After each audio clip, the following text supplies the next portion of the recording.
عن أبي هريرة رضي الله عنه قال قال رسول الله صلى الله عليه وسلم إن مما يلحق المؤمن من عمله وحسناته بعد موته علم علمه ونشره ووالدا صالحا تركه ومصبحا ورثه أو مسجدا بناه أو بيتا لابن السبيل بناه أو نهرا أجراه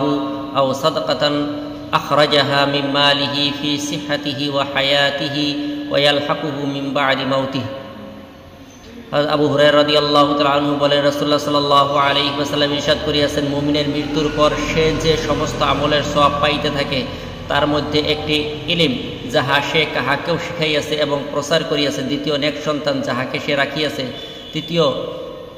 কোরআন শরীফ যাহা সে পরিত্যক্ত সম্পত্তির মধ্যে রাখিয়া গিয়াছে, চতুর্থ মসজিদ যাহা সে বানাইয়া গিয়াছে, পঞ্চম সে মুসাফিরখানা যাহা সে তৈয়ার করিয়া গিয়াছে, ষষ্ঠ নহর যাহা সে জারি করিয়া গিয়াছে, সপ্তম এমন সদকা যাহা সে জীবিত ও সুস্থতা এমনভাবে করিয়া গিয়াছে যেন মৃত্যুর পর উহার সওয়াব পাইতে থাকে। عن أنس رضي الله عنه عن النبي صلى الله عليه وسلم أنه كان إذا تكلم بكلمة أعادها ثلاثا حتى تفهم। হযরত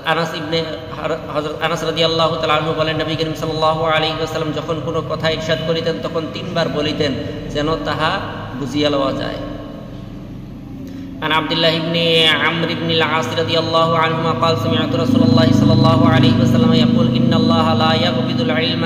انتزاعا ينتزعه من العباد ولكن يقبض العلماء حتى إذا لم يبقى عالم اتخذ الناس رؤوسا جهالا فسئلوا فافتوا بغير علم فضلوا وأضلوا। আব্দুল্লাহ ইবনে উমর ইবনে আস রাদিয়াল্লাহু তাআলা আনহু বলেন, রাসূলুল্লাহ সাল্লাল্লাহু আলাইহি ওয়াসাল্লামকে এই ইরশাদ করিতে শুনিয়াছি যে আল্লাহ তাআলা শেষ জামানায় ইলমকে এইভাবে উঠাইবেন না যে লোকদের দিল দিমাগ হইতে সম্পূর্ণ বাহির করিয়া লইবেন, এবং ইলম এইভাবে উঠাইবেন যে উলামাদের এক এক করিয়া উঠাইতা নিতে থাকিবেন, এমনকি যখন কোনো আলেম অবশিষ্ট থাকিবে না তখন লোকেরা উলামাদের পরিবর্তে মূর্খ জারদার বানাইয়া লইবে, তাহাদের নিকট মাসআলা জিজ্ঞাসা করা হইবে আর তাহারা এলেম ছাড়া ফতোয়া দিবে। পরিণতি এই হবে যে নিজে তো পথভ্রষ্ট ছিলই, অন্যকেও পথভ্রষ্ট করিবে।